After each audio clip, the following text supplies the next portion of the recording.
இயேசு கிறிஸ்துவ நாமத்தினால் அழைக்கப்பட்ட சகோதர சகோதரிகள் அனைவருக்கும் மாலை வணக்கத்தை தெரிவித்துக் கொண்டு இன்றைக்கான காணொளிக்கு நம்ம போலாங்க. இன்றைக்கு நம்ம பார்க்க போகின்ற தலைப்பு என்னன்னு பாத்தீங்கன்னாக்கா, யோபு குறித்து 10 அரிய உண்மைகள், 10 ரேர் ஃபேக்ட்ஸ் அபவுட் ஜோப். ரொம்ப இன்ட்ரெஸ்டிங்கான ஒரு மனிதனா இருக்கிறாருங்க. இவர் வாழ்க்கையில இருந்து நம்ம நிறைய விஷயங்களை கத்துக்கலாம். நம்மளுக்கு எப்பெல்லாம் லைஃப்ல பிரச்சனைகள் வருதோ, ஹோப்லெஸ்ஸான ஒரு சுச்சுவேஷன் இருக்குதோ, அப்போ இவர் லைஃபை பார்த்தா நம்மளுக்கு வருது அவ்வளவு பெருசு இல்லை அப்படின்ற மாதிரி தோணும். எந்த அளவுக்கு இவருக்கு கஷ்டம் வந்துச்சோ, அதே அளவுக்கு தேவன் இவரை ஆசீர்வதிக்கவும் செய்தார். தேவனே வந்து இவரை பத்தி சாட்சி கொடுக்கிறார்.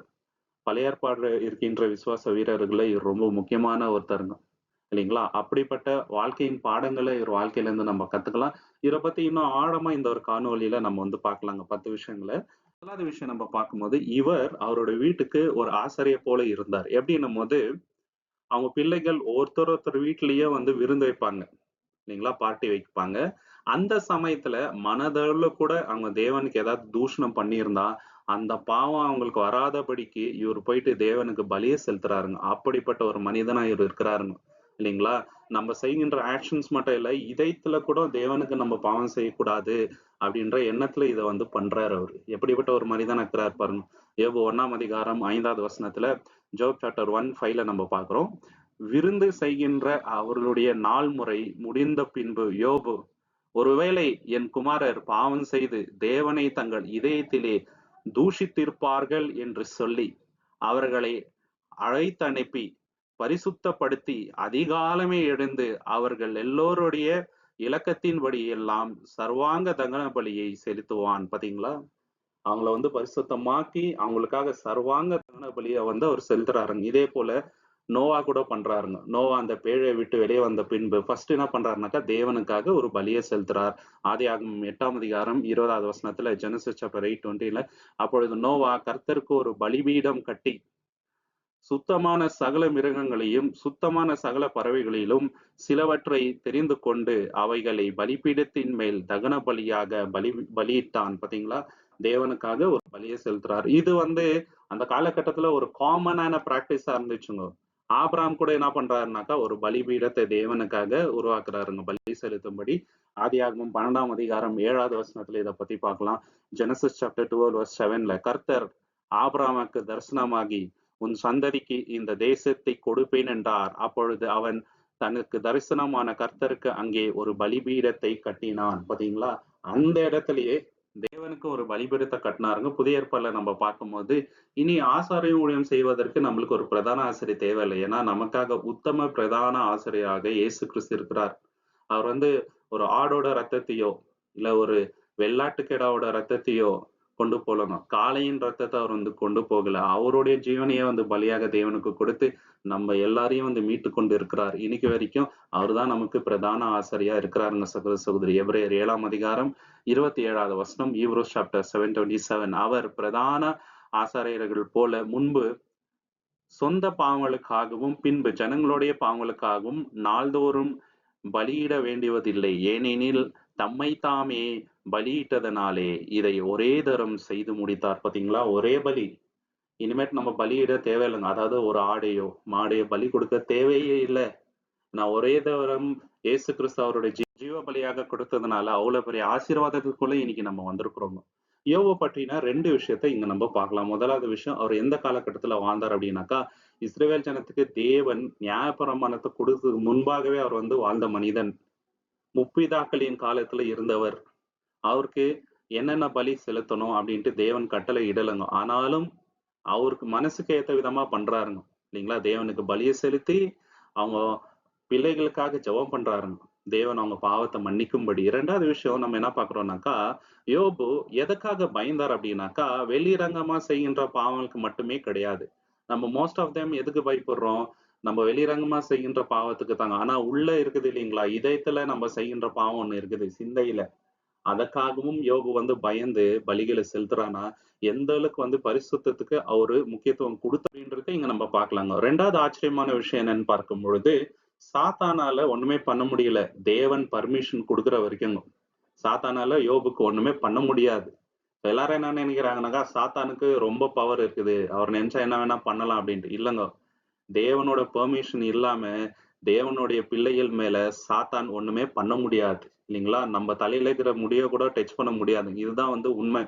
யோபு 1ஆம் அதிகாரம் 12வது வசனத்துல ஜோப் சாப்டர் 1:12 கர்த்தர் சாத்தானை நோக்கி, இதோ அவனுக்கு உண்டானவைகளை எல்லாம் உன் கையில் இருக்கிறது. அவன் மேல் மாத்திரம் உன் கையை நீட்டாதே என்றார். அப்பொழுது சாத்தான் கர்த்தருடைய சந்நிதியை விட்டு புறப்பட்டு போனான். பாத்தீங்களா? அவன்கிட்ட இருக்கிற எல்லா விஷயத்தையும் உன்கிட்ட குடுக்குறேன். அவன் மேல மட்டும் நீ கை வைக்கக் கூடாது அப்படின்ட்டு. இதுல நம்ம தெரிஞ்சுக்க வேண்டிய விஷயம் என்னன்னு பாத்தீங்கன்னாக்கா, தேவனுடைய வல்லமைக்கு நிகரான வல்லமை இந்த உலகத்துல எதுவுமே கிடையாதுங்க. அவருக்கு மிஞ்சின பவர் எதுவுமே கிடையாது. அதனால நம்ம அவர் மேல முழுமையா நம்பிக்கை வைக்கலாங்க. அவர் நம்ம கூட இருந்தா போதுங்க. எதுவுமே நம்மள வந்து அணுகாதுங்க சகோதர சகோதரி. இதுதான் உண்மை. இதே போல புதிய ஏற்பாட்டுல பேதுருக்கும் இயேசு கிறிஸ்து ஒரு வார்த்தை சொல்றாருங்க. ஏன்னா அருமையா இருக்குதுங்க இந்த வார்த்தை. லூக்கா 22ஆம் அதிகாரம் 31, 32ங்க. Look chapter 22, 31 and 32. பின்னும் கர்த்தர், சீமோனே, சீமோனே, இதோ கோதுமையை களத்திலே புடைக்கிறது போல சாத்தான் உங்களை புடைக்கிறதற்கு உத்தரவு கேட்டுக்கொண்டான். நானோ உன் விசுவாசம் ஒழிந்து போகாதபடிக்கு உனக்காக வேண்டிக் கொண்டேன். நீ குணப்பட்ட பின்பு உன் சகோதரரை ஸ்திரப்படுத்து என்றார். பாத்தீங்களா? சாத்தான் வந்து உத்தரவு கேட்கிறாருங்க. கோதுமையை புடைக்கிறது போல பேதுரு வந்து புடைக்கணும் அப்படின்னு சொல்லிட்டு. ஆனா அவருக்காக இயேசு கிறிஸ்து வந்து வேண்டிக் கொண்டு இருக்கிறார். இன்னைக்கு நமக்காக இயேசு கிறிஸ்து வந்து வேண்டிக் கொண்டு இருக்கிறார். அது மட்டும் இல்லாம சாத்தானோட சோதனை நம்ம லைஃப்ல வருதுங்க. ஆனா தேவன் ஒரு வாக்குத்தத்தம் கொடுத்திருக்கிறார். என்னன்னு பாத்தீங்கன்னாக்கா, நம்ம அளவுக்கு மிஞ்சி தேவன் நம்மளுக்கு சோதனை வர்றதுக்கு அலோவ் பண்ணவே மாட்டாரு. சோதனை வந்தா கூட அதுல இருந்து தப்பிச்சு கொள்ளும்படி வழியும் காட்டுவார். இதுதான் நம்மளுடைய தேவனுங்க. இதுல நமக்கு நல்லாவே தெரியுது. தேவனுடைய பவர் தான் அல்டிமேட். 1 கொரிந்தியர் 10ஆம் அதிகாரம் 13வது வசனத்துல 1 கொரிந்தியன் சாப்டர் 10:13 மனுஷருக்கு நேரிடுகின்ற சோதனை அல்லாமல் வேறு சோதனை உங்களுக்கு நேரிடவில்லை. தேவன் உண்மையுள்ளவராய் இருக்கின்றார். உங்கள் திராணிக்கு மேலாக நீங்கள் சோதிக்கப்படுவதற்கு அவர் இடம் கொடாமல் சோதனையை தாங்கத்தக்கதாக சோதனையும் கூட அதற்கு தப்பித்துக் கொள்ளும்படியான போக்கையும் உண்டாக்குவார். வழி அவர் வந்து காமிச்சிடறாருங்க. அதை வந்து நம்ம சூஸ் பண்ணோம். இன்னைக்கு நிறைய பேர் சாத்தான்னா பயப்படுறாருங்க இல்லைங்களா? சாத்தானால நமக்கு நிறைய பிரச்சனைகள் வருதுன்ட்டு. அது உண்மைதாங்க. ஆனா நமக்குள்ள இருக்கிறவர் பெரியவருங்க. இந்த உலகத்துல இருக்கிறவங்க பார்க்கலாம். அந்த விஷயத்த யோபோட லைஃப்ல இருந்து நம்ம வந்து பார்க்கலாங்க. சாத்தானால தேவனை மிஞ்சி ஒண்ணுமே பண்ண முடியாதுங்க. லிமிடேஷன்ஸ் இருக்குது. தேவனுக்கு மட்டும்தான் லிமிடேஷன்ஸ் கிடையாதுங்க. நம்ம லைஃப்ல வர எல்லா சஃபரிங்கும் காடோட கண்ட்ரோல்ல தான் இருக்குதுங்க. இல்லைங்களா? தேவன் பார்த்துட்டே இருக்கிறாரு. ஒரே நொடியில அவரால மாற்ற முடியுங்க. ஆனா அதை விட்டு வைக்கிறாருன்னா அதுக்கு அவருக்கு பர்பஸ் இருக்குதுங்க. அதை நம்ம நல்லா அண்டர்ஸ்டாண்ட் பண்ணிக்கணுங்க. 3வது ஆச்சரியமான விஷயம் என்னன்னாக்கா, பரலோகத்துல தேவனுக்கும் சாத்தானுக்கும் ஒரு உரையாடல் நடக்குது. இந்த விஷயம் யோபுக்கு தெரியாது இல்லைங்களா? அதே போலதான் நம்ம வாழ்க்கையில கூடங்க. சாத்தான் ஏராளமான சோதனையை கொண்டு வரான் உண்மைதாங்க. தேவன் வந்து அனுமதிக்கிறார். எதற்காகனாக்கா, நம்ம விசுவாசத்தை இன்னும் அவர் வந்து பலப்படுத்த பார்க்கிறாருங்க. கஷ்டமான சூழ்நிலையில கூட அவருக்கு எவ்வளவு நம்ம உண்மையா இருக்கிறோமோ அந்த அளவுக்கு நம்ம தேவனோட நாமத்தை இந்த பூமியில மகிமைப்படுத்தவும் அதற்காக தான் வந்து விட்டு வைக்கிறார். யோபோட லைஃப்ல கூட அதுதாங்க. யோபு 1ஆம் அதிகாரம் 8-12 ஜோப் சாப்டர் 1, 8-12 கர்த்தர் சாத்தானை நோக்கி, என் தாசனாகிய யோபின் மேல் கவனம் வைத்தாயோ, உத்தமனும் சன்மார்க்கனும் தேவனுக்கு பயந்து பொல்லாப்புக்கு விலகி இருக்கிறவனுமாகிய அவனைப் போல் பூமியில் ஒருவனும் இல்லை என்றார். அதற்கு சாத்தான் கர்த்தருக்கு பிரதியுத்தரமாக, யோபு விருதாவாகவோ தேவனுக்கு பயந்து நடக்கிறான். நீர் அவனையும் அவன் வீட்டையும் அவனுக்கு உண்டான எல்லாவற்றையும் சுற்றிலும் வேலி அடிக்கவில்லையோ? அவன் கைகளின் கிரியையை ஆசீர்வதித்தீர். அவனுடைய சொத்து தேசத்தில் பெருகியிருக்கிறது. ஆனாலும் உம்முடைய கையை நீட்டி அவனுக்கு உண்டானதை எல்லாம் தொடுவீரானால் அப்பொழுது அவன் உமது முகத்தை முன்பாக உம்மை தூஷிக்கானோ பாரும் என்றான். அப்பொழுது கர்த்தர் சாத்தானை நோக்கி, இதோ அவனுக்கு உண்டானவை எல்லாம் உன் கையில் இருக்கிறது. அவன் மேல் மாத்திரம் உன் கையை நீட்டாதே என்றார். அப்பொழுது சாத்தான் கர்த்தருடைய சந்நிதியை விட்டு புறப்பட்டு போனான். பாத்தீங்களா? சும்மாவா அவர் வந்து உங்களுக்கு பயந்து நடக்கிறாரு? நீங்க எல்லாமே பாதுகாப்பா வச்சிருக்கிறீங்க. ஆசீர்வாதம் கொடுத்திருக்கிறீங்க. அதனால தான் உங்களை வந்து அவர் பயந்து நடக்கிறாரு. இதே அவர்கிட்ட இருக்கிற விஷயத்த எல்லாமே எடுங்க. அப்ப வந்து அவர் உங்களை தூஷிப்பாருன்ட்டு. பாத்தீங்களா? இதேதான் நம்ம லைஃப்லங்க. சில கஷ்டமான சூழ்நிலை வரும்போது தேவன் ஏன் இப்படி பண்ணிட்டாரு அப்படின்ட்டு தேவனை விட்டு தூரம் போக கூடாதுங்க சகோதர சகோதரி. உறுதியா நிக்கணும். யோபை போல. அப்போ நமக்கு ஆசீர்வாதம் நிச்சயமாக வருவாங்க. இந்த வாக்குத்தத்தத்தை தேவன் பவுல் மூலியமா புதிய ஏற்பாடுல நமக்கு சொல்றாருங்க. ரோமர் 8ஆம் அதிகாரம் 28வது வசனத்துல, ரோமன் சாப்டர் 8:28 அன்றியும் தேவனிடத்தில் அன்பு கூறுவதற்கு, அதாவது அவருடைய தீர்மானத்தின்படி அழைக்கப்பட்டவர்கள் ஏற்றபடியே சகலமும் நன்மைக்கு ஏதுவாக நடக்கிறது என்று அறிந்திருக்கின்றோம். எல்லாமே நம்ம நன்மைக்கு தாங்க. யோபுக்கும் பிரச்சனை வந்துச்சு, லாஸ்ட்ல அவருக்கு நன்மையாக தான் முந்துச்சுங்க. ரெட்டிப்பான ஆசீர்வாதத்தை கொண்டாருங்க. நமக்கு ஒரு மாதிரியா அவர் வந்து இருக்கிறாருங்க. இதுல ரகசியம் என்னன்னு பாத்தீங்கன்னாக்கா, யோபுக்கு ஏன் இதெல்லாம் நடக்குதுன்ட்டு அவருக்கு புரியல. படிக்கிற நமக்கு நல்லாவே தெரியுது, தேவனுக்கு தெரியுங்க. இல்லைங்களா? சோ விசுவாசத்துல தேவனுக்கு நம்ம உண்மையா இருந்தா போதுங்க. எக்ஸ்பிளனேஷன் வேணும்ன்ட்டு அவசியம் இல்லைங்க. எல்லா விஷயத்தையும் தேவன் நம்மளுக்கு வெளிப்பாடு கொடுக்கணும்ட்டு இல்ல. அவருக்கு நம்ம உண்மையா இருந்தா போதும். அது வந்து கிட்ட நம்ம கத்துக்கலாங்க. 4வது ஆச்சரியமான விஷயம் என்னன்னு பாத்தீங்கன்னாக்கா, யோபின் போராட்டம் வெறும் மாம்சீகமான போராட்டம் அல்ல, ஆவிக்குரிய போராட்டங்க. அதுதான் வந்து மெயின் பாயிண்ட் இங்க நம்ம பாக்குறது இல்லைங்களா? எந்த அளவுக்கு ஒரு தேவனுக்கு உண்மையா இருக்கிறாரு. உடல்ல அவ்வளவு கஷ்டம் வந்து போறதிலும் மனசளவுல கூட தேவனுக்கு விரோதமா ஒரு வார்த்தை விடக்கூடாதுங்க. விசுவாசத்துல வந்து நிலை கொண்டு நிற்கணும். அதுதான் ரொம்ப இம்பார்ட்டன்டான விஷயங்க. நமக்கும் வந்து ஆவிக்கிற போராட்டம் தான் இன்னைக்கு மெயின். இல்லைங்களா? மானசீக போராட்டமும் வருதுங்க. ஆனா மெயின் வந்து ஆவிக்கிற போராட்டம் தான். யோபு 2ஆம் அதிகாரம் 9, 10ல ஜோப் சாப்டர் 2, 9 and 10லங்க. அப்பொழுது அவனுடைய மனைவி அவளை நோக்கி, நீர் இன்னும் உம்முடைய உத்தமத்தில் உறுதியாய் நிற்கிறீரோ? தேவனை தூஷித்து ஜீவனை விடும் என்றால் அதற்கு அவன் மதிகட்ட ஸ்திரீ பேசுகிறது போல பேசுகிறாய். தேவனிடத்தில் இருந்து நன்மையை பெற்ற நாமோ தீமையையும் பெற வேண்டாமோ என்றான். இந்த எல்லாவற்றிலும் யோபு தன் உதடுகளினால் பாவம் செய்யவில்லை. என்ன ஒரு கேரக்டர் பாருங்க. அவ்வளவு கஷ்டம் வந்துச்சுங்க. பசங்க இறந்துட்டாங்க, சொத்துக்கள் போயிடுச்சு, உடல்ல வியாதி, அவங்க மனைவியே வந்து அவரை ஒரு மாதிரி மனசு கஷ்டம் வர மாதிரி பேசுறாருங்க. ஆனாலும் தேவனிடத்துல நன்மையை பெற்ற நாமோ கெட்டதும் வாங்கிக்க கூடாதா? நன்மை மட்டுமே வாங்கணுமா அப்படின்னு சொல்லிட்டு வாயால பாவமே செய்யலைங்க. நான் நிர்வாணியா வந்தேன், நிர்வாணியா போறேன், கர்த்தருடைய நாமத்துக்கு ஸ்தோத்திரம் அப்படின்னு சொல்லிட்டாரு பாருங்க. அங்கதான் வந்து அவர் நிக்கிறாரு. சோ இந்த மாதிரி நம்ம வந்து இருக்கணுங்க. இல்லைங்களா? நம்மளுடைய போராட்டம் எப்படின்னாக்கா இதே போலதாங்க. எபேசியர் 6:12 நம்ம வந்து பாக்குறோம். எபேசியன் சாப்டர் 6:12 ஏனெனில் நாம் மாம்சத்தோடும் இரத்தத்தோடும் போராடுகிறவர்கள் அல்ல, துரைத்தனங்களோடும் அதிகாரங்களோடும் இப்பிரபஞ்சத்தின் அந்தகார லோகாதிபதிகளோடும் வாண்ட மண்டலத்தின் பொல்லாத ஆவிகளின் சேனைகளோடும் போராடுகிறோம். பாத்தீங்களா? நமக்கு கண்ணுக்கு தெரியாம சாத்தானின் தூதர்கள் ஏராளமான காரியங்களை வந்து செய்யறாங்க. அதுக்கு விரோதமா தான் நம்ம வந்து ஆடுறோங்க சகோதர சகோதரி. அதே போல 1 பேதுரு 5ஆம் அதிகாரம் 8-10 பேதுரு என்ன சொல்றாருனாக்கா, சாத்தான் நம்மள வந்து எப்படி சோதிக்கிறான், தேவன் நம்மளை எப்படி பலப்படுத்துகிறார் அப்படின்ட்டு சொல்றாரு. தெளிந்த புத்தி உள்ளவர்களாய் இருங்கள், விழித்திருங்கள், ஏனெனில் உங்கள் எதிராளி ஆகிய பிசாசானவன் கர்ஜிக்கிற சிங்கம் போல் எவனை விழுங்கலாமோ என்று வகை தேடி சுற்றி திரிகின்றான். அப்புறம் என்ன சொல்றாருனாக்கா, தேவன் என்ன பண்றாருங்க, தேவன் தாமே கொஞ்ச காலம் பாடு அனுபவிக்கிற நம்மை சீர்படுத்தி, ஸ்திரப்படுத்தி, பலப்படுத்தி நிலைநிறுத்துவார். தேவன் நம்மள வந்து நிலைத்து நிறுத்துவார்.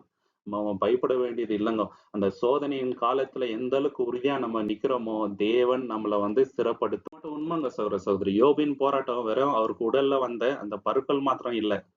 அவரோட பிள்ளைகளின் அழிவு மட்டும் இல்ல. சொத்துக்களின் அழிவு மட்டும் இல்லைங்க. மனதளவுல அவருக்கு வந்த பிரச்சனைகள் இல்லைங்களா? அவங்க ஒய்ஃபே அவரை தப்பா பேசுறாங்க. அவங்க ஃப்ரெண்ட்ஸ் வந்து தேவையில்லாத கேள்வி கேட்டு இன்னும் அவர் மனசை வந்து காயப்படுத்துறாங்க. இது எல்லாத்துலயும் வந்து எவ்வளவு உத்தமனா அவர் வந்து நிக்கிறாரு. சாத்தான் டைரக்டா எதன் மேல கை வச்சான்னு பாத்தீங்கன்னாக்கா, உடல்ல மட்டும் இல்லைங்க. இல்லைங்களா? விசுவாசத்துல கை வைக்கிறான். ஆனா உத்தமனா அவர் வந்து விளங்குனாருங்க. இப்படித்தான் வந்து நம்ம இருக்கணும் இல்லைங்களா? பூமிக்குரிய ஆசீர்வாதம் எல்லாமே அவரை விட்டு தூரம் போயிடுச்சு. ஆனாலும் தேவனுக்கு உத்தமனா நின்னார் பாருங்க. அப்படி வந்து நிக்கணுங்க. 5வது ஆச்சரியமான விஷயம் என்னன்னு பாத்தீங்கன்னாக்கா, யோபு உயிர்த்தெழுதலை பத்தி பேசுறாருங்க. இதுல ஆச்சரியமான விஷயம் என்னன்னாக்கா, யோபு தான் பைபிள்ல முதலாவது எழுதப்பட்ட புஸ்தகம். அதிலேயே வந்து உயிர்த்தெழுதலை பத்தி அவர் பேசுறாருனாக்கா, தேவன் எந்த அளவுக்கு வெளிப்பாடு வந்து அவருக்கு கொடுத்திருக்கிறாருங்க. தேவனோட ஆவியினால தான் இதை வந்து அவர் சொல்றாங்க இல்லைங்களா? யோபு 19ஆம் அதிகாரம் 25-27 வரைக்கும், ஜோப் சாப்டர் 19, 25-27 என் மீட்பர் உயிரோடு இருக்கிறார். அவர் கடைசி நாளிலே பூமியிலே நிற்பார் என்றும் நான் அறிந்திருக்கின்றேன்.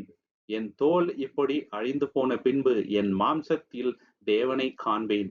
அவரை நானே காண்பேன். என் கண்களே அவரை பார்க்கும், வேறு கண்களில் அல்ல.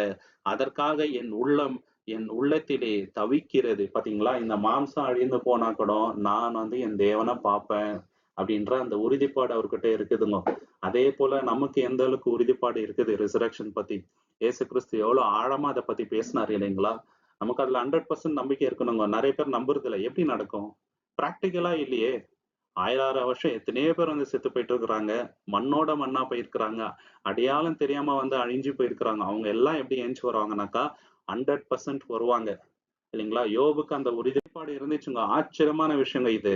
ஏசாயா தீர்க்கதரிசி கூட இத பத்தி எழுதுறாருங்க. பழைய ஏற்பாடுல சில தீர்க்கதரிசிகள் ரிசரக்ஷன் பத்தி பேசியிருக்கிறாங்க. அதுல ஏசாயாவும் ஒருத்தர். ஏசாயா 26ஆம் அதிகாரம் 19வது வசனத்துல ஐசையா சாப்டர் 26:19 உம்முடைய மரித்தவர்கள் பிழைப்பார்கள். என் பிரேதங்கள் எடுமும் கூட பூமி மரித்தோரை வெளிப்பட பண்ணும். பாத்தீங்களா? பூமி என்ன பண்ணுங்க? மரித்தோரை வெளிப்பட பண்ணும் அப்படின்ட்டு சொல்றாருங்க. அது மட்டும் இல்லாம தானியேல் தீர்க்கதரிசி கூட உயிர்த்தெழுதலை பத்தி எழுதியிருக்கிறாரு. தானியேல் 12ஆம் அதிகாரம் 2வது வசனத்துல நம்ம பார்க்கிறோம். டானியல் சாப்டர் 12 வெர்ஸ் 2ல பூமியின் தூளிலே நித்திரை பண்ணுகிறவர்களில் அநேகர் விழிப்பார்கள். சிலர் நித்திய ஜீவனுக்கும், சிலர் நிந்தைக்கும், நித்திய ஆலோசனைக்கும் எழும்புவார்கள். பாத்தீங்களா? எல்லாரும் எழுந்து இருப்பாங்க அப்படின்ட்டு தெளிவா சொல்றாருங்க. இதுல ஆச்சரியமான விஷயம் என்னன்னு பாத்தீங்கன்னாக்கா, ஓல்டஸ்ட் புக் இந்த பைபிள் யோபு. அதிலேயே சொல்லியிருக்கிறாருனாக்கா, தேவனுடைய வல்லமை எவ்வளவு பெருசு அப்படின்றத நம்ம தெளிவா புரிஞ்சுக்கணுங்க. நமக்காக தான் சொல்லியிருக்கிறாங்க. யோபுவோட நம்பிக்கை என்னன்னு பாத்தீங்கன்னா, அவரோட கஷ்டத்துல இருந்து விடுதலை மட்டும் கிடையாதுங்க. உயிர்த்தெழுதல் அதுதான் அவருடைய மெயினான ரெண்டாவது விஷயம் என்னன்னு பாத்தீங்கன்னாக்கா, யோபு ஒரு விஷயத்துக்காக ஏங்குறாரு. அது என்னன்னாக்கா, எனக்காக பரிந்து பேச ஒரு மத்தியஸ்தர் இருந்தா நல்லா இருந்திருக்குமே. ஏன்னா, யாருமே அவர் தரப்புல இருந்து பேசலங்க. அவர்கிட்ட இருக்கிற நியாயத்தை யாருமே சொல்லங்க. கூடவே வாழ்ந்த மனைவியே தப்பா பேசுறாருங்க. இல்லைங்களா? நீ வந்து தேவனை தூஷித்துட்டு செத்துப்போ அப்படின்ட்டு சொல்றாருங்க. எவ்வளவு கஷ்டம் வந்திருக்கும் அவருக்கு அந்த சமயத்துல. ஏன்னா அவர் வந்து ரொம்ப பெரிய பணக்காரங்க. அவங்க கூட இருக்கும்போது எல்லாமே அனுபவிச்சிருப்பாங்க. எல்லா சந்தோஷத்திலயும் கூட இருந்திருப்பாங்க. இப்ப கஷ்டம்னு வரும்போது அவங்க மனைவியே கூட இல்ல. இது ரொம்ப பெரிய கஷ்டங்க அவருக்கு. 2வது ஃப்ரெண்ட்ஸ். ஃப்ரெண்ட்ஸும் அவருக்கு துணையா இல்லங்க. அவங்க இன்னும் கஷ்டப்படுத்துறாருங்க. கேள்வி கேட்டு கேட்டு நீ தான் தப்பு பண்ணியிருக்கிற, நீ தான் தப்பு பண்ணியிருக்கிற. அதனால தான் உனக்கு இப்படி ஆயிருக்குன்னு சொல்லிட்டு ரொம்ப காயப்படுத்துறாருங்க. அந்த சமயத்துல அவர் ஒண்ணு உணர்றாரு. எனக்கு பரிந்து பேச ஒரு மத்தியஸ்தர் இருந்தா நல்லா இருக்குமே. தேவன் கிட்ட டைரக்ட்டா நான் எப்படி பேசுறது? தேவன் மனுஷன் இல்லையே அப்படின்ட்டு சொல்றாரு. யோபு 9ஆம் அதிகாரம் 32ல இருந்து 33 வரைக்கும் நம்ம பார்க்கிறோம். ஜோப் சாப்டர் 9, 32 and 33 அவர் என்னைப் போல மனுஷர் அல்லவோ? நான் அவருக்கு உத்தரவு சொல்லவும், நான் ஏகமாய் நியாயத்திலே வரவும் அவர் மனுஷர் அல்லவே? எங்கள் இருவர் மேலும் தன் கையை வைக்கத்தக்க நடுவர் நமக்குள் இல்லையே. பாத்தீங்களா? ஒரு நடுவர் இல்ல, ஒரு மத்தியஸ்தர் இல்லையே எனக்காக பேசுறதுக்குன்ட்டு. ஆனா நமக்கு ஒரு மத்தியஸ்தர் இன்னைக்கு இருக்கிறாருங்க. இயேசு கிறிஸ்துவோட ஷேடோவை இங்க நம்ம பார்க்கலாங்க. இன்னைக்கு நம்ம பயப்பட தேவையில்லைங்க. நமக்காக பரிந்து பேச பரலோகத்துல இயேசு கிறிஸ்து நமக்காக இருக்கிறாருங்க. நமக்காக உயிர் கொடுத்தவர் இருக்கிறாருங்க. நம்ம எவ்வளோ தவறுகள் செய்றோம். நமக்காக வேண்டுதல் செய்றாருங்க. தேவனே மன்னிச்சிடுங்கப்பா. தெரியாம பண்ணிட்டாரு. மன்னிச்சிடுங்க தேவனேன்ட்டு அவர் கேட்கும்போது, தேவன் தயவாய் நம்மள வந்து மன்னிக்கிறாருங்க. அப்போ நம்மளுடைய பாவம் வந்து தேவனுடைய கண்களுக்கு முன்பாக தெரியாம, இயேசு கிறிஸ்துவோட நீதி தெரியுதுங்க. அதனாலவே நம்மள வந்து மன்னிக்கிறாரு தேவன். 1 தீமோத்தேயு 2ஆம் அதிகாரம் 5வது வசனத்துல 1 தீமோத்தேயு சாப்டர் 2:5 தேவன் ஒருவரே, தேவனுக்கும் மனுஷனுக்கும் மத்தியஸ்தரும் ஒருவரே, அவர் மனுஷனாகிய கிறிஸ்து இயேசுவே. பாத்தீங்களா? இயேசு கிறிஸ்து நமக்காக மத்தியஸ்தரா இருக்கிறாருங்க. யோபு இதுக்காக வாஞ்சிக்கிறாருங்க. ஆனா ரொம்ப காலகட்டத்துக்கு அப்புறம் இயேசு கிறிஸ்து அத வந்து நிறைவேத்தினாருங்க. அன்னோயிங்லயே அவர் வந்து சொல்லிட்டாரு. ஆனா அந்த தீர்க்க தரிசனம் நிறைவேறிச்சுங்க. சரிங்களா? இப்போ 7வது ஆச்சரியமான விஷயம் என்னன்னு பாத்தீங்கன்னாக்கா, தேவன் யோபு கிட்ட வந்து பேசுறாருங்க. நார்மலா நம்ம என்ன நினைப்போம்? அவரோட கஷ்டத்த வந்து விசாரிப்பாரு. அவருக்கு ஆறுதலா 2 வார்த்தை பேசுவாருன்ட்டு தான் நம்ம நினைப்போம். ஆனா மாறாக தேவன் கேள்வி கேட்கிறாருங்க. எத பத்தி? நான் இந்த உலகத்த உண்டாக்கும்போது நீ எங்க இருந்த? அவரோட வல்லமைய பத்தி பேசுறாருங்க. அவர் வாயடிச்சு போயிறாருங்க யோபு. என்னென்னவோ பேசுறாரு. தேவன் அவர்கிட்ட வந்து கேள்விகள் மேல கேள்விகள் கேட்கும்போது அவரோட வல்லமை பத்தி, நான் இது பண்ணும்போது நீங்க எங்க இருந்த? நான் இந்த உலகத்தையே வந்து நான் இப்படி பராமரிக்கிறேனே, நீ எங்க இருந்த? அப்படின்ட்டு கேட்கும்போது சைலண்ட் ஆயிடுறாருங்க அவரு. யோபு 38ஆம் அதிகாரம் 4வது வசனத்துல ஜோப் சாப்டர் 38:4ல நான் பூமியை அஸ்திபாரம் பண்ணினபோது நீ எங்கே இருந்தாய்? உனக்கு புத்தி இருந்தால் அதை அறிவி. பாத்தீங்களா? உனக்கு தெரிஞ்சா சொல்லு அப்படின்ட்டு சொல்றாருங்க. இந்த மாதிரி நிறைய கேள்விகளை தேவன் அடுக்கடுக்கா கேட்கும்போது வாயடிச்சு போயிடுறாருங்க. நான் இனிமேட்டு பேச மாட்டேன்னு சொல்லிடுறாரு. அவருக்கு ஒண்ணு நல்லா புரிஞ்சிச்சுங்க. தேவனுடைய வல்லமைக்கு மிஞ்சின பிரச்சனை இந்த பூமியில எதுவுமே கிடையாது. எல்லாமே வந்து அவர் அனுமதி கொடுத்ததுனால தான் நடக்குது. இதுல வந்து ஒரு பர்ப்பஸ் இருக்குது. நமக்கு எல்லாமே நல்லதா தான் கடைசியில நடக்கும் அப்படின்றத உணர்ந்துடுறாரு. இல்லைங்களா? சைலண்ட் ஆயிடுறாரு. நம்ம லைஃப்ல கூட அவ்வளவுதாங்க. தேவனுடைய வல்லமை, தேவனுடைய பர்ப்பஸ நம்ம புரிஞ்சுக்கணும்னு வச்சுங்களேன், சைலண்ட் ஆயிடுவோம். அவர் வந்து கேள்வி கேட்கணுன்ற எண்ணம் நமக்கு வந்து வராதுங்க. ஒரு 11ஆம் அதிகாரம் 33ல இருந்து 36 வரைக்கும் தேவனுடைய ஞானம் எவ்வளவு பெருசுன்றத பவுல் இங்க சொல்றாரு. ரோமன் சாப்டர் 11:33-36 தேவனுடைய ஐஸ்வர்யமும் ஞானமும் அறிவும் எவ்வளவு ஆழமானவைகள், அவருடைய நியாய தீர்ப்புகள் எட்டப்படாதவைகளும் அவருடைய வழிகள் காணப்படாதவைகளும் இருக்கிறது. கர்த்தருடைய மனதை அறிந்தவன் யார்? அவருக்கு ஆலோசனைக்காரனானவன் யார்? முந்தி கொடுத்து அவரிடத்தில் பிரதிபலன் பெற்றவன் யார்? சகலமும் அவராலும் அவர் மூலமாகவும் அவருக்காகவும் இருக்கிறது. அவருக்கே என்றென்றைக்கும் மகிமை உண்டாகியிருப்பதாக. ஆமீன். பாத்தீங்களா, எல்லாமே அவருக்காக தான், அவர் மூலயமா தான் எல்லாமே நடக்குது. அவருக்கே மகிமை வரட்டும். அவர் இல்லாம பூமியில ஒரு அணுவும் அசையாது அப்படின்றத நல்லாவே அவர் வந்து உணர்ந்துட்டாருங்க. அதனால்தான் தேவன் வந்து ஏன் எதுக்கு அப்படின்ட்டு அவர் வந்து கேட்கல இல்லைங்களா? இத பண்ணவர் யார் அப்படின்ட்டு கேட்கிறாரு. அவர் வந்து உணர வைக்கிறாரு. நான் தான்ப்பா, நான் இல்லாம இந்த பூமியில எதுவுமே நடக்காது அப்படின்றத அவருக்கு உணர வச்சிட்டாரு. தேவனுடைய அந்த மகத்துவத்தை, கிரேட்னஸ் நம்ம உணரும் போது நம்மளுடைய கஷ்டங்கள் வந்து பெருசா நமக்கு தெரியாதுங்க. அந்த சூழ்நிலை வந்து பெருசா நமக்கு தெரியாதுங்க. தேவனுடைய கிரேட்னஸே நமக்கு ஒரு கம்ஃபர்ட், ஆறுதல் ஆயிடும். அதுதான் யோபின் வாழ்க்கையில நடந்ததுங்க. 8வது ஆச்சரியமான விஷயம் என்னன்னு பாத்தீங்கன்னாக்கா, யோபு மனம் திரும்பினார் அப்படின்ட்டு வசனம் இருக்குது. இவந்தோ தேவன் என்ன சொல்றாருனாக்கா, அவர் நீதிமான்ட்டு தான் அவர் வந்து சொல்றாரு. ஆனாலும் யோபு என்ன சொல்றாரு, நான் இன்னைக்கு மனம் திரும்பிட்டேன் அப்படின்ட்டு அவர் வாயால அறிக்கையிடுறாரு. யோபு 42ஆம் அதிகாரம் 5-6 வசனங்கள். ஜோப் சாப்டர் 42, 5 and 6. என் காதினால் உம்மை கேள்விப்பட்டேன், இப்பொழுது என் கண் உண்மை காண்கிறது. பாத்தீங்களா, அது வரைக்கும் தேவனை பத்தி அவர் கேள்விதான் பட்டிருக்கிறாருங்க. இப்போ டைரக்டா தேவன் வந்து அவர்கிட்ட பேசும்போது அவருடைய எக்ஸ்பீரியன்ஸே வேற இல்லைங்களா? அமேசிங்கா இருந்துச்சுங்க. அவர் புல்லரிக்கிற மாதிரி ஆயிடுச்சு. தேவன் என்கிட்ட வந்து பேசுறாரு, அவருடைய கிரேட்னஸ் எல்லாத்தையும் எனக்கு வந்து சொல்லி கொடுத்துட்டாரு அப்படின்னு சொல்லிட்டு. ஆதலால் நான் என்னை வெறுத்து தூளிலும் சாம்பலிலும் இருந்து மனம் திரும்புகிறேன். பாத்தீங்களா, நான் இன்னைக்கு மனம் திரும்புறேன், தெரியாம சில விஷயங்களை பேசிட்டேன் தேவனே அப்படின்ட்டு வாயால கேட்டுறாருங்க, வாயால. இதே போல புதிய ஏற்பாடுல பேதுரு இயேசு கிறிஸ்துவோட மகத்துவத்தை பார்த்து வாயால அறிக்கையிடுறாருங்க. நான் வந்து பாவி, என்னை விட்டு தூரம் போங்கன்ட்டாருங்க. லூக் சாப்டர் 5:8லங்க. சீமன் பேதுரு இதை கண்டு இயேசுவின் முழங்கால்களில் விழுந்து, ஆண்டவரே, நான் பாவியான மனுஷன், என்னை விட்டு போய்விடும் என்றான். பாத்தீங்களா, நான் பாவியான மனுஷன். ஆனா இயேசு கிறிஸ்து எவ்வளவு பெரிய பரிசுத்தவான் என்று அந்த சமயத்துல உணர்றாருங்க. இல்லைன்னா அவ்வளவு பெரிய மிராக்களை வந்து பண்ண முடியாது. அப்போ வந்து உணர்றாருங்க, இவரு தேவனோட மனுஷன், இவரு மெசையா, நம்ப ஒண்ணுமே இல்லை இவர் முன்னாடி, அதனால என்னை விட்டு தூரம் போயிடுங்க அப்படின்ட்டு சொல்றாருங்க. இதே போலதான் தானியலுக்கு ஒரு சம்பவம் நடந்துச்சுங்க. அவரும் வந்து வீக் ஆயிடுறாரு. ஏன்னா ஒரு ரொம்ப பெரிய தரிசனத்தை வந்து அவர் பாக்குறாரு. தானியல் 10ஆம் அதிகாரம் 8வது வசனத்துல, டானியல் சாப்டர் 10:8ல, ஆகையால் நான் ஒருவனாய் மீதியாய் இருந்து இந்த பெரிய தரிசனத்தை கண்டேன். எனக்குள்ளே ஒரு பலமும் மீதியாயிராமல் என் சௌந்தரியம் எனக்குள்ளே விகாரப்பட்டு ஒரு பலனும் எனக்கு இல்லாமல் போயிற்று. பாத்தீங்களா, பலன் இல்லாமல் போயிட்டாருங்க. ஏன்னா அவ்வளவு பெரிய ஒரு விஷனை தேவன் அவருக்கு காமிச்சாரு. நம்ம ஒண்ணுமே இல்லைங்க தேவனுக்கு முன்னாடி. நம்மளுடைய ஸ்ட்ரென்த் ஒண்ணுமே இல்லை, அது வெறும் தூசு. தேவனுடைய வல்லமை, அவருடைய பரிசுத்தத்தை நம்ம உணரும் போது நம்ம ஒண்ணுமே இல்லை, நம்மளுடைய நீதி ஒண்ணே இல்லை அப்படின்றது உணர்ந்துதான் ஆகணுங்க. இதே போலதான் ஏசாயா தீர்க்கதரிசி கூட சொல்றாரு. ஏசாயா 6ஆம் அதிகாரம் 1-5, ஐசையா சாப்டர் 6, 1-5ல ஒரு தரிசனத்தை பாக்குறாருங்க. தேவனுடைய சிங்காசனம், அங்க செராபின்கள் தேவனை நோக்கி பரிசுத்தர் பரிசுத்தர் பரிசுத்தர் என்று அன்றாடம் வந்து தேவனை துதிக்கிறாங்க. இதை பார்த்துட்டு அவருக்கு ஒரு மாதிரி ஆயிடுச்சுங்க. நான் அசுத்த உதடுகள் உள்ள மனிதன், நான் அதமாக போறேன், பரிசுத்தமான தேவனுடைய விஷனை நான் பார்த்துட்டேனே அப்படின்னு சொல்லிட்டு அவர் ஒரு மாதிரி ஆயிடுதுங்க. யோபு வந்து உத்தமனான ஒரு மனிதன் தான், மனுஷருக்கு முன்பாக இல்லைங்களா, நீதிமான் தான். ஆனா தேவனுடைய வல்லமையை அவர் வந்து உணரும் போது, தேவன் அவர்கிட்ட பேசின பின்பு, நான் ஒண்ணுமே இல்லை, நான் தேவனுக்கு முன்பாக வெறும் தூசி அப்படின்றத அவர் உணர்ந்துட்டாருங்க. நம்ம எந்த அளவுக்கு தேவன் கிட்ட க்ளோஸ் ஆகிறோமோ அந்த அளவுக்கு மனசுல ஒரு ஃபீலிங் நமக்கு வந்தே வரணும். தேவனுக்கு முன்பாக நம்ம ஒண்ணுமே இல்லை, நம்ம வெறும் தூசி, தேவன் தான் பரிசுத்தர். இயேசு கிறிஸ்துவே என்ன சொல்றாரு, என்னை ஏன் நல்ல போதகரேன்னு சொல்ற, தேவன் தான் நல்லவர் அப்படின்ட்டு சொல்றாரு. பாருங்க, என்ன அருமையான ஒரு விஷயம் இல்லைங்களா? சோ நம்ம எவ்வளவு தேவன் கிட்ட க்ளோஸா போறோமோ, நம்ம ஒர்த்லெஸ், நம்ம ஒண்ணு இல்லைன்ற அந்த ஃபீலிங் தான் நம்ம வரோங்க. ஆனா தேவன் நம்மள உயர்ந்த ஸ்தானத்துல வைக்கிறாரு, அது அவருடைய பெருந்தன்மைங்க. ஆனா நம்ம மனசுல ஒரு உணர்வு வரும், தேவனுக்கு முன்பாக நம்ம ஒண்ணுமே இல்லை அப்படின்றது. இது யோபுக்கு வந்த வெளிப்பாடுங்க. 9வது ஆச்சரியமான விஷயம் என்னன்னு பாத்தீங்கன்னாக்கா, அவங்க ஃப்ரெண்ட்ஸுக்காக தேவனிடத்துல போய் ஜெபம் பண்றாங்க. ஏன்னா அவங்க தெரியாம நிறைய வார்த்தைகள் பேசிடுறாங்க. தேவன் வந்து அவங்கள தண்டிக்க கூடாது என்பதற்காகவே அவங்களுக்காக பரிந்து பேசுறாருங்க சகோதர சகோதரி. இந்த கேரக்டர் எல்லா கிறிஸ்டியன் கிட்டயும் இருக்க வேண்டிய ஒரு குவாலிட்டி. நமக்கு விரோதமா யாராவது பேசினா, செயல்கள் பண்ணா, அவங்க கெட்டு போணும்னு நம்ம நினைக்கவே கூடாது.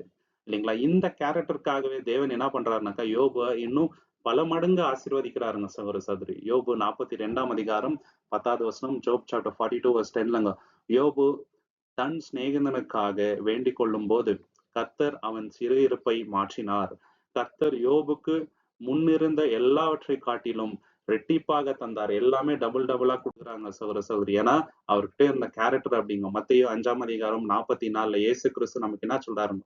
மேத்யூ சாப்டர் 5:44ல, நான் உங்களுக்கு சொல்கிறேன், உங்கள் சத்துருக்களை நேசியுங்கள், உங்களை சபிக்கிறவர்களை ஆசீர்வதியுங்கள், உங்களை பகைக்கிறவர்களுக்கு நன்மை செய்யுங்கள், உங்களை நிந்திக்கிறவர்களுக்காகவும் உங்களை துன்பப்படுத்துறவர்களுக்காகவும் ஜெபம் பண்ணுங்கள். இததான் வந்து அவர் பண்ணாருங்க. இன்ஃபேக்ட் அவங்க வந்து எதிரி இல்ல, இவர வந்து தவறாக வந்து அவங்க நினைச்சுட்டாங்க. ரொம்ப தப்பு தப்பா பேசினாங்க. ஈவன் தோ அவங்கள போய் ஜெபம் பண்றாருங்க. யோசேப்பு கிட்ட கூட இதே குவாலிட்டி இருந்துச்சுங்க சகோதர சகோதரி. அவங்க சகோதரர்கள் எல்லாமே அவருக்கு தீமை தான் பண்ணாங்க. ஆனா அவரு அவங்களுக்கு நல்லது தான் பண்ணாரு. ஆதியாகமம் 50ஆம் அதிகாரம் 20, 21ல நம்ம பார்க்கலாங்க. Genesis chapter 50, 20 and 21. நீங்களோ எனக்கு தீமை செய்ய நினைத்தீர்கள். தேவனோ இன்றைய தினம் நடத்தி வருகிறபடியே அநேக ஜனங்களை உயிரோடு காக்கும்படி அதை நன்மையாக முடிய பண்ணினார். ஆகையால் பயப்படாமல் இருங்கள். நான் உங்களையும் உங்கள் குழந்தைகளையும் போஷிப்பேன் என்று சொல்லி அவர்களை தேற்றி அவர்களோட கனிவாக பேசினான். பாத்தீங்களா? வேற யாருன்னா இருந்திருந்தா, எனக்கு நீங்க கெட்டதுதானே பண்ணீங்க, உங்களை நான் பழி வாங்குறேன் இருன்னு நினைச்சிருப்பாங்க. ஆனா இவரு என்ன சொல்றாரு? உங்களையும் நான் நல்லா பார்த்திருப்பேன், உங்க பசங்களையும் நான் நல்லா பார்த்திருப்பேன். இது தேவனுடைய செயலு. தேவன் எல்லாமே நல்லதா மாற்றிட்டாரு அப்படின்ட்டு சின்ன அருமையான ஒரு வார்த்தைங்க. யோபு என்ன பண்றாருனாக்கா, அவங்க ஃப்ரெண்ட்ஸுக்காக ஜெபம் பண்ணும்போது தேவன் அவரை ரெட்டிப்பாக ஆசீர்வதித்தார். அந்த மன்னிப்பு தான் அவரோட லைஃப்ல முக்கியமான ஒரு குவாலிட்டியா இருந்துச்சுங்க சகோதர சகோதரி. 10வது விஷயம் நம்ம பார்க்கும்போது, யோபின் புஸ்தகம் ஆராதனையினால் ஆரம்பிக்குதுங்க. முடியும் போது ரொம்ப பெரிய ஆசீர்வாதத்துல வந்து முடியுது. ஏன் அப்படின்னு பார்க்கும்போது, யோபு எப்ப ஆராதனை செய்தார்? அவர் நல்லா இருக்கும்போதா? இல்ல. அவர் கஷ்டப்படும்போது தேவனை வந்து ஆராதிக்கிறாருங்க. வாயால வந்து தூஷிக்கல தேவன. எல்லாமே அவர் கைவிட்டு போயிடுச்சு. கூட இருக்கிறவங்களே ஒரு மாதிரி அவரை வந்து நண்டுக்கிறாங்க. மனதளவுல ரொம்ப கஷ்டம் இருக்குது. அந்த சூழ்நிலையில கூட தேவனுக்கு அவர் உண்மையா இருந்தாருங்க. நம்ம லைஃப்ல கூட அவ்வளவுதான். ரொம்ப கஷ்டம் வரும்போது தேவனுக்கு எவ்வளவு உண்மையா இருக்கிறோம். வாயால தேவனை தூஷிக்காம, தேவனை நம்ம வந்து பிரேஸ் பண்ணோம்னு வச்சுங்களேன், நிச்சயமா நம்ம லைஃப் வந்து ஒரு பிளெஸடான லைஃபா இருக்கும். அதுக்கு உதாரணம் யோபு. யோபு 1ஆம் அதிகாரம் 20, 21, ஜோப் சாப்டர் 1, 20 and 21. அப்பொழுது யோபு எழுந்து தன் வஸ்திரத்தை கிழித்து தன் தலையை மழித்து தரையிலே விழுந்து பணிந்து கொண்டு, பாத்தீங்களா, தரையிலே விழுந்து பணிந்து கொள்றாருங்க. he bowed down and worshipped அப்படின்றாங்க. அப்போ ஒரு வார்த்தை சொல்றாருங்க. என் தாயின் கர்ப்பத்திலிருந்து நிர்வாணியாய் வந்தேன், நிர்வாணியாய் திரும்பி போவேன். கர்த்தர் கொடுத்தார், கர்த்தர் எடுத்தார், கர்த்தருடைய நாமத்துக்கு ஸ்தோத்திரம் என்றார். என்ன அருமையான ஒரு வார்த்தைங்க. இது எவ்வளவு இன்ஸ்பிரேஷனலா நமக்கு இருக்குது இல்லைங்களா? இன்னைக்கு அதே போலதான் ஆபகுக் தீர்க்கதரிசின்னு சொல்றாருங்க. ஆபகுக் 3ஆம் அதிகாரம் 17ல இருந்து 19, ஆபகுக் சாப்டர் 3, 17 to 19. அத்தி மரம் துளிர் விடாமல் போனாலும், திராட்சை செடிகளில் பலன் உண்டாகாமல் போனாலும், ஒலிவ மரத்தின் பிரயாசம் அற்றுப்போனாலும், வயல்களில் தானியம் விளையாமல் போனாலும், கொழுவத்தில் ஆடுகள் இல்லாமல் போனாலும், தொழுவத்திலே மாடுகள் இல்லாமல் போனாலும், நான் கர்த்தருக்குள் மகிழ்ச்சியாயிருப்பேன். என் ரட்சிப்பின் தேவனுக்குள் களி கூறுவேன். கர்த்தராகிய ஆண்டவர் என் பலன். அவர் என் கால்களை மான்களின் கால்களைப் போலாக்கி என்னை என் உன்னதங்களில் நடக்க பண்ணுவார். பாத்தீங்களா? என்ன அருமையான வசனங்க. எதுவுமே இல்லைன்னா கூட நான் கர்த்தருக்குள் சந்தோஷமா இருப்பேன் அப்படின்ட்டு சொல்றாருங்க. நம்ம எப்படி இருக்கிறோம் அப்படின்றது தாங்க கேள்வி. அப்படி சந்தோஷமா இருந்தா கஷ்டமான சூழ்நிலையில தேவனோட நாமத்துக்கு மகிமை வருங்க. நமக்கு வந்து கன மகிமை நிச்சயமா தேவன் கொடுப்பாரு. இதுல எந்த ஒரு மாற்று கருத்தும் நமக்கு இருக்கக்கூடாது. இதே போலதான் அப்போஸ்தலனாகிய பவுலும் சொல்றாருங்க. அவருக்கு ஏராளமான பிரிவிலேஜ் இருந்துச்சு. ரோமன் சிட்டிசனா இருந்தாரு. இன்ஃப்ளூயன்ஸ் இருந்துச்சு. அது எல்லாமே தேவனுக்காக விட்டு கொடுக்கிறாருங்க சகோதர சகோதரி. பிலிப்பியர் 4ஆம் அதிகாரம் 11ல இருந்து 13, பிலிப்பியன்ஸ் சாப்டர் 4, 11 to 13. நான் என் குறைவினால் இப்படி சொல்கிறதும் இல்லை. எந்த நிலையிலும் திருப்தியாய் இருக்க கற்றுக்கொண்டேன். தாழ்ந்திருக்கவும் எனக்கு தெரியும், வாழ்ந்திருக்கவும் எனக்கு தெரியும். எவ்விடத்திலும் எல்லாவற்றிலும் திருப்தியாய் இருக்கவும், பட்டினியாய் இருக்கவும், குறைவுபடவும், பெருக்கமடையவும் போதிக்கப்பட்டிருக்கின்றேன். என்னை பலப்படுத்துகின்ற கிறிஸ்துவினாலே எல்லாவற்றையும் செய்ய எனக்கு பெலன் உண்டு. பாத்தீங்களா? கிறிஸ்துவினால எல்லாத்தையும் என்னால தாங்கிக் கொள்ள முடியும். எல்லா இடத்துலயும் நான் வந்து சந்தோஷமா இருப்பேன். அதனால தான் வந்து சந்தோஷமா இருங்கன்னு சொல்லிட்டு அவரு எழுதுறாருங்க. யாக்கோபு வந்து யோபோட பொறுமைய பத்தி எழுதுறாரு. யாக்கோபு 5ஆம் அதிகாரம் 11வது வசனத்துல, ஜேம்ஸ் சாப்டர் 5:11 இதோ பொறுமையாய் இருக்கிறவர்களை பாக்கியவான்கள் என்கிறோம். யோபின் பொறுமையை குறித்து கேள்விப்பட்டிருக்கிறீர்கள். கர்த்தருடைய முடிவையும் கண்டிருக்கிறீர்கள். கர்த்தர் உருக்கமான இரக்கமும் கிருபையும் உள்ளவராய் இருக்கின்றார். பாத்தீங்களா? அந்த இரக்கத்தை தேவன் யோபுக்கு காமிச்சார். காரணம் யோபு கிட்ட இருந்த பொறுமைங்க. அந்த பொறுமை நம்மகிட்டயும் இருக்கணுங்க சகோதர சகோதரி. அப்படி இருந்தோமானால் தேவன் எப்படி யோபுக்கு இரக்கத்தை காமிச்சாரோ நமக்கும் எப்போதுமே இரக்கமுள்ளவராய் இருப்பார். தேவன் தாமே இந்த வசனங்களை ஆசீர்வதிப்பாராக. உங்களுக்கு இந்த காணொளி பிடிச்சிருந்தா லைக் பண்ணுங்க, ஷேர் பண்ணுங்க, சப்ஸ்கிரைப் பண்ணுங்க. தேவனுடைய சித்தம் இருந்தால் கூடிய சீக்கிரம் இன்னொரு காணொளியில நம்ம எல்லோருமே சந்திக்கலாம். தேவனுடைய நாமத்துக்கு என்றென்றைக்குமே மகிமை உண்டாவதாக. Thank you so much. ஆமென்.